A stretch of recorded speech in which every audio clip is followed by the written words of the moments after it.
that, I also wanted to talk a little bit about what you do with relaxation and mindfulness. Sure. I love for people to be able to, at the end of the show, walk away with some experience or something that they can integrate in their life. So let's talk a little bit about mindfulness, and then you could do a little guided mindfulness exercise. I can do that. So mindfulness, fullness of mind, fullness of awareness, also stems from the heart of Buddhist practices. It's really a core practice of Buddhism. Yet you can take the Buddhism out of mindfulness. They do not have to overlap. And mindfulness is a very universal, very practical practice. It is really the art of cultivating your attention, of directing your attention, again, away from thinking, more into the present moment as it's unfolding. So it is extremely valuable because the cause of stress is really overthinking and over-worrying and preoccupation with the past and preoccupation with the future. And preoccupation with everything except what's going on right now. There's this great line, I think, and it's said that John Lennon wrote this line, life is what's happening while you're busy making other plans. That's right, that's right. So, so this mindfulness is to then bring us into the present, which then will take us away from all the projected future concerns, past worries, and bring us into the moment, which is the only moment that you have access to anyway. It's the only moment that exists. Okay, great. So then what? So then how do I use that? Yes. I use that with people as a modality because I help them to practice it not just when they're in sitting meditation, because that's just a primer for your life.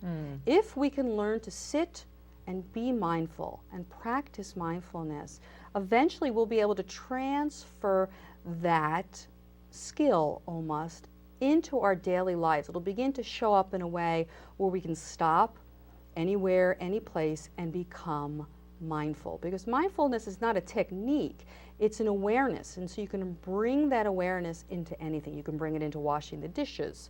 You can bring mindfulness into taking a shower. You can bring it into a conversation. Engaged in the moment, moment by moment. Fully engaged in the moment to moment, to be fully aware of what is. Let's do it. Okay. Now, we have about 2 or 3 minutes. Is that enough? We'll take it. Okay, good. We'll do 2-3 minutes of that. Okay. Okay, Natasha. So let's bring some mindfulness into this moment. And so in order to do that, you can do that even with your eyes open as you begin to bring your attention to the space around you. And just notice the feel of the air around you. Notice the quality of the air. And notice how your body shows up in that space. Notice the outline of your body and just become mindful to the feel of your body, the weight of your body. And now direct your attention to your breathing and become mindful of your breathing. So we were breathing a moment ago, but not aware of the breath. So as you become aware of the breath, so that's an experience of mindfulness, just a brief one. Wow. Very brief. I wasn't sure how much time we had. We have a few more minutes, but really it gives people, it's really, I often say to my clients, whenever you're frazzled, bring your attention to your body, because your body's always in the present. Correct. And so is your breath. That's what your breath or your body are the best focal points that you have to take yourself out of your head and all your stress and all the stories that you're creating in your mind. And that's what mindfulness is. It's being versus doing. Yeah. Okay. And it's feeling versus thinking. And the experience, it's very interesting because most of us are unaware of our bodies moving through space. And so if you bring it back into the physical and you actually feel the weight of your body, and I liked what you said, the shape of your body, because how I occupy space, the outline of your body. You could be mindful to your posture. You can be mindful to your feet on the floor. Are you telling me I'm not sitting up straight? No. But that I usually lead people through that. I say, feel the curve of your legs. Yes. Feel your feet. Be mindful in that way. Yes. And I teach a lot of mindfulness courses and mindfulness workshops and meditation experiences. And we take almost a full half hour just going through the whole body. Right. There's so much but richness. But it doesn't mean you have to take a whole half hour. That's No. a wonderful access. But I remember there was a teacher years ago that I attended a workshop, and she called it skillful means. And so it was just, she would do this quick thing, bring your awareness to the weight of your feet on the floor. Yes. And soften the belly. Now that's one of the things that we're always taught not to do. You're not to release. But if you soften the belly, it really, you will notice that in order for the rest of your body to be tense, you would have to consciously tense it up. Yes. So somebody pointed out, maybe that's why the Buddha belly is so big, you know? It's like... Finally released, exhale. Yes, yeah. And relax the body. So people can do that in any given moment. Stressed out or distracted, bring your attention to where your body is. It's just a subtle shift, but it's a powerful shift. It's so subtle, but it's so powerful. Again, coming out of thinking into sensory, physical, sensual, sensory sensations. Any single moment that you do that, you've become more mindful.